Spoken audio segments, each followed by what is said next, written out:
point, we've been looking at how to identify what type of reaction we have in front of us, whether it's a combination or synthesis, a decomposition, combustion, single exchange, or double exchange reaction. Now that you've seen these type of reactions, I'm sure you can tell that there's a pattern to them, and we can use that pattern to predict what products we're going to get when we put two reactants together, or we can see what we need to react to get the products we want.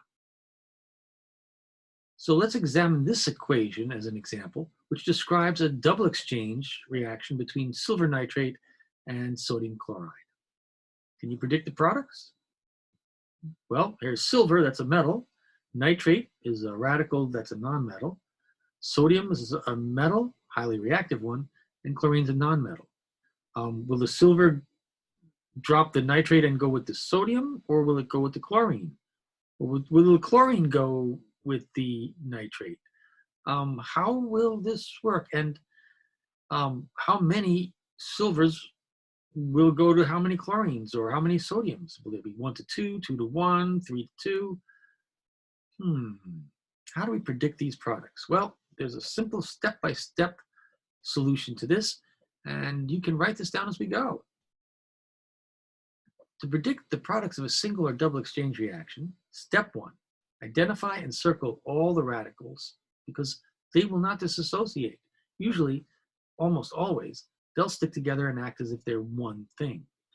So in this case, the only radical is the nitrate. I'm going to put a circle around it. When you work on the worksheet, you should do the very same thing. Put a circle right around the radicals. Step 2, draw an arc from the first metal to the last nonmetal, just like that. That's telling us that silver chloride is going to be one of our products.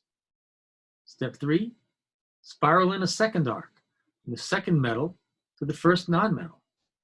This shows us the compound that will form. You have sodium nitrate, so silver chloride and sodium nitrate. That's not all, because when these things rearrange themselves, their valence states will make new compounds, new relationships. The thing that won't change is the subscripts for the radical, the nitrate, which is why we put the circle around in the first place. So step 4, write in the ions in the resulting combinations with their valence states. So that's sodium to chlorine, silver to chlorine, excuse me, and sodium to nitrate. Valence states of these are all 1. So silver is +1, chlorine's -1, sodium is +1, nitrate is -1. Well, that's easy, because now all we need to do is the ionic swaparoo. Step 5, crisscross the valence numbers to determine the stable molecules. So let's crisscross these, +1, -1, +1, -1, and we simply get silver chloride, 1 of each, and sodium nitrate, 1 of each as well. So these are the products that are going to be formed. Great. Now, what if instead of a double exchange, we have a single exchange reaction? Here's iron by itself. So for this case, determine if a metal or nonmetal is missing. Well, iron is definitely a metal, so it's a nonmetal that's not here. Draw a box to keep its place. So I'm going to make this little red box go where the nonmetal would be if there was one. Now we're going to follow the same protocol. Iron goes to sulfate, and hydrogen, well, there's nothing for it to combine with. It's out on its own. If we put in our valence states, we see iron is usually +2, sometimes it can be +3, but here we'll say it's +2. Sulfate's -2, and the hydrogen, which likes to be diatomic, we can think of as +1 or -1, and what we get is Fe2SO4 and H2 gas. We'll see hydrogen bubbling off as the iron sulfate goes into solution. The iron will start dissolving and the hydrogen will be released. Remember, acids, sulfuric acids, always act on metals and they dissolve metals, and that's how they do it. Great.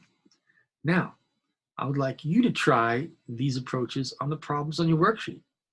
Make sure you draw in the circles to help you get them right, and make sure you draw those boxes and arrows. You won't make a mistake. All right, let's take a look at a couple of examples here. Here's 3 carbons and a hydrogen. This is propane and oxygen. And is this a single exchange? Because there's only oxygen by itself? Oh, wait a minute. Oxygen and a hydrocarbon, propane, is going to be a combustion reaction. And we all know the results or the products of a combustion reaction: carbon dioxide and water.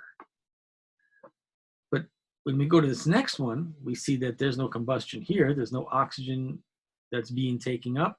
We have is rubidium and a nitrate, which is a radical. So that's something you want to draw a circle around. That's reacting with beryllium. So the rubidium is going to react with, well, the metal is here, so the non-metal is what's missing. And I would draw a box here.